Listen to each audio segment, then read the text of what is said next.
I'm Shada, and today I have sort of a special illustration tutorial to share with you. If you haven't heard, this year I started my own business, a little gift shop here in Prince Edward Island, and I'm also trying to make it working as a YouTuber. So as of this spring, I'm self-employed. No more waitressing job, no more retail. And as much as that's what you want when you have a boss all those years, it's been wonderful, but it's also been terrifying to be self-employed. And part of the way I dealt with that terror was just to work as hard as I could for the entire summer. And I got to September and realized the summer had sort of passed me by in the best way. But I decided I needed to do something for myself, and so in September, I decided I'm going to close the shop at 6. I'm not going to do any more work, and what I did is I started driving around in the Jeep and just trying to photograph and document that special time of year when summer turns to fall.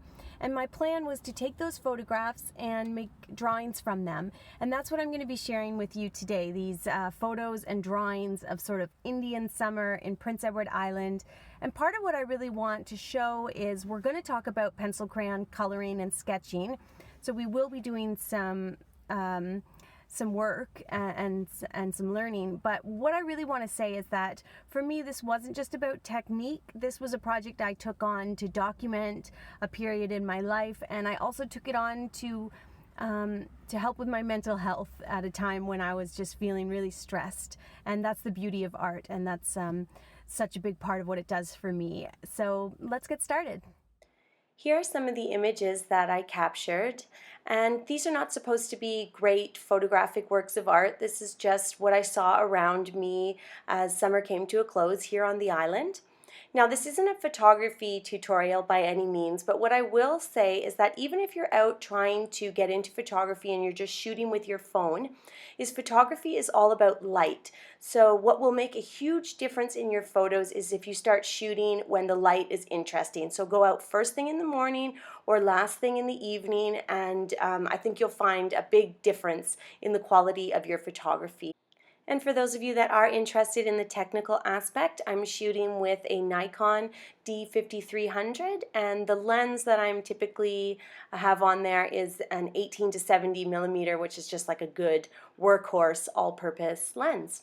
Okay, and these next few photos are ones that I chose to draw to work on with my pencil crayons. So I have this road at sunset and the old worn down shed on the farm and a fence, and here are the images that came from those photos. And I just did these, as I said, just for fun, just to help with my stress level at the end of the summer. This was just something nice I did for myself, but I do want to talk about pencil crayon shading and point out some technique and some tips. Now, first of all, keep things small. More negative space is better. So this picture, it's all about that shed, but the shed isn't taking up the majority of the page. If you want that sophisticated, more artistic look, my number one tip is just to not make things too big. So keep it small and simple, and lots of negative space is also helpful. So I haven't drawn that sky right out to the edge of the paper or the grass. So think about the negative space that you're incorporating and the size of items. Secondly, you need to think about color. Obviously, when we're working in a color medium like pencil crayon, that tree line there, it's not just green. Those trees, they look dark and ominous when you look at them. They're a dark forest on the horizon. So I'm using purple, I'm using navy, I'm using black, and I'm incorporating a lot of different colors into the shading of that piece. Working in this medium, I'm also very aware of the difference in color created by light in the photo. So the one side of that shed is almost white, while the other is a medium to dark gray. Sometimes your eye can fool you and you think the whole shed is the same color, but it isn't. So really look at each picture. So now we're going to move on to the next drawing, and it's the one of the field, the old fence at sunset. I believe this was taken in the same area, so you have that same line of dark trees along the horizon, some of the same colors, but we're going to talk about different things with this piece. First of all, this is still a good example of keeping things small. Again, really look at that picture, look at your original. Where does the horizon line lie? Here you can see I've divided it up. I've got my trees, my field in the middle, and then the field in the foreground. So really think, sometimes it's easy to make the foreground really gigantic, but really look at the photo. Where do things hit? Is the foreground at 1/3? Is it at a half? Is it truly taking up, 3/4 of the page? Next technique that I want to mention, I've used in all of these pieces, but I really think it shows through in this one, and that is directional shading. So in the foreground here, you can see that the way I've moved my pencil crayons contributes to the look of the piece and the overall look of the picture. For that field in the middle, I've got these long sweeping strokes of yellow and purple. In the dark forest, I have these little jagged strokes of the pencil that give the look of trees. And then especially here in the foreground, you can see I have this horizontal shading that contributes to the look of worn grass. And then to do, of course, the longer grass, I've moved my pencil up and I've drawn in those strokes, but that's not even necessarily what I'm talking about. I'm talking about the movement of the pencil on the page contributes to the look of the overall piece and contributes to that realistic feel. Up here in the clouds, I've just done some very simple shading because I want it to look just sort of fluffy and ethereal. But on that foreground, I've gone really hard and shaded in a horizontal motion, and that gives that look of worn grass, a path that's coming towards you, and that helps with the perspective of the piece as well. The next piece is fun. I'm excited to show you guys because I actually didn't finish it. At the time of shooting, I wasn't done, and I thought, well, I can either quickly finish it or I can just show it to you as is. And I actually think half done, it gives a really good example of the next techniques that I want to speak about. The first one is how I normally shade with pencil crayons, and this is just my way of doing things. I like to go in with a darker color first, and I'll shade in medium with medium pressure, darker color, medium pressure, and then I go over top with a lighter color. So for the road, I've used a dark gray, and then I've gone in really hard with that light gray, and that gives me a really nice saturation of color, and it adds a depth of color. Next thing I want to talk about is, again, the size of the piece. So for this one, it's all about that road. And when I initially drew it, I drew the road going right up almost to the top of the page. And of course, I thought something's off here. And when I really looked at that photo, I could see that the horizon line was about 1/3 down. So actually 1/3 of the piece was sky, and I just didn't see that. My eye immediately thought it's all about the road. It's all about the forest beyond the road. So really look, study your piece. Don't let your eye fool you. We're not used to taking in things as an artist. We just see the world as it is, and what's most important in this photo is the road. But when you're an artist, you have to go in and actually think about where does that horizon line hit. So just being a little more conscious is going to help you a lot as you go forward as an artist. Now, as I begin to shade this piece, you can see up close this idea of directional shading.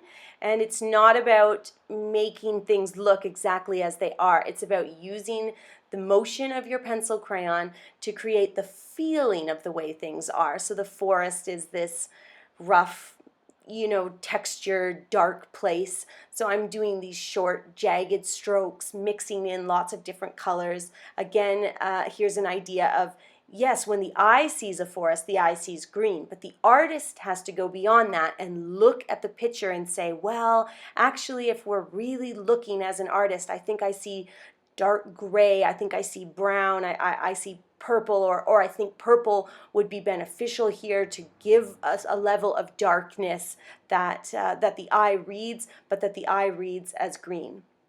And here you can see me for the field beyond the forest. I'm moving my pencil in a much more less jagged, less intense way. And for the foreground, I'm doing some just very gentle horizontal shading. So every stroke of the pencil counts. It doesn't mean you're thinking really deeply about each stroke, but you'll really get the hang of this, and I think it'll be very beneficial to your pencil crayon pieces, and maybe even to your painted pieces as well. eventually this becomes second nature. And I'd also like to say that part of what I'm doing here is abstracting the piece a little bit. So I'm not doing a lot of this in detail. I'm using color and motion and sketch to create the feeling of the photograph that's in front of me.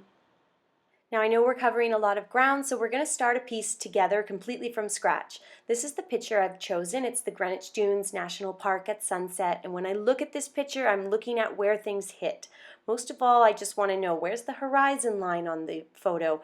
Where's the foreground hit? So I've got my little piece of cardstock. I'm using 4x6 cards. I'm just going to take my mechanical pencil and start sketching. I always pick something out of the photo to begin with. Here it is the reeds near the horizon line, and then I'm sketching out the reeds in the foreground.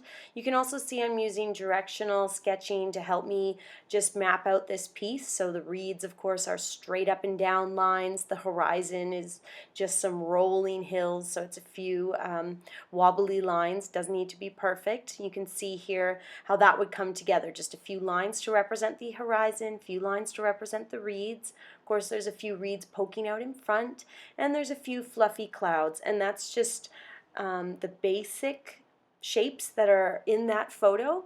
So I've sort of captured them in pencil. And now I'm going to go in with color with my pencil crayons, and I'm going to start sort of making a bit of a color map. So I've mapped out the original sketch, the look, the layout, where things hit on that page, and then I'm going back in and I'm using color, but I'm not getting into any major shading. I'm just keeping it really simple. So whereas the reeds were straight up and down lines, now the water in the foreground is going to be horizontal lines. And I'm going in with a light blue. The water very close to the viewer is quite light, almost white, and then near to the horizon I'm adding some horizontal lines in a darker blue. And that doesn't mean that it's going to work out to be that shade of blue, but that's just to remind me the blue gets a little darker as you go towards the horizon. For the rolling dunes and hills, I'm just sketching with a little bit of darker green. And then for the reeds that are near the horizon line, again, I'm doing these vertical lines to represent all those reeds or grasses that the viewer can actually see because they're not too far away. I'll also add in a little bit of yellow to represent some of the light hitting those dunes. But again, I don't think this is going to end up with this piece being yellow in that area, but it's just that it's a little lighter there, and that's just to remind me so that when I'm sketching and shading, I'm not constantly reverting to the photo. I'll always have the photo there, but I will sort of have mapped out this image for myself, and that's going to help me to be more successful as I go forward with this piece. With my initial sketch and my simple color map done, I can begin the process of beginning to put the finishing touches on this piece. So I'm just starting with the reeds near the horizon here. So I'm going in with some dark green, and then I'm going to add a little bit of black. I don't like to shade with black too much. I think there's better ways to add color, but you can see that that area is very dark. So even though the eye sees green, to represent that dark, dark green, the artist needs to put in some black, maybe some purple, some brown. This can take some practice working with color in this way, but just play around with it and have fun. Next, you'll see me begin to do some shading on the water near the horizon line, and I'm just doing this really sketchy shading to represent the sort of the motion that is always present in the water. As I work on the water, I'll layer the dark blue and the light blue. I usually use quite a firm pressure when I'm shading with pencil crayons, and that's a personal choice, but I do like the outcome that it gives, the look that it gives. And it would be quite a long video if I showed you the entire process. These often will take me an entire evening, or I might work on them over the course of 2 evenings, and I just continue forward. So once you've done the sketch and the color map, just think about layering different colors. Here I'm using sort of a lime green in the reeds, and I'll add all sorts of shades to each part of this piece. The water, once it's finished, will likely incorporate some purple and yellow as well as the different shades of blue. Same with the reeds and the dunes. There'll be sort of greens and browns, but there'll be navy in there and brown. Purple is a color I seem to go back to over and over when I'm doing landscape shading. It adds the darkness of black, I suppose, without quite as much intensity. So I tend to use it a lot when I'm shading trees or water, but it also looks good if you're shading anything yellow. And that, of course, is because yellow and purple are opposites or complements on the color wheel. So that means that yellow and purple cancel out to make grayscale. So they're great for shading. So if you've got something yellow and you shade with purple, it's sort of adds that depth without putting black on yellow, because wouldn't that look funny if you're trying to add depth and shadow to a yellow field and you just try to layer in black? It doesn't quite work the way acrylics might. So think about using the complementary colors when you're shading some of these colorful items. And that's pretty much where I'm going to leave it for today, for fear of this video getting really, really long. As I said, I'll work on a piece like this over the course of a long evening or 2 or 3 evenings, and I just continue to relax and have fun and layer those colors until I get the piece looking the way I want. And I'm just playing around, experimenting, and trying to grow as an artist. So if you have any questions about these techniques, please leave a comment below. And if there's something that you'd like me to go into in more depth, whether it's the color wheel or directional shading, again, just leave a comment and I will make a video about it.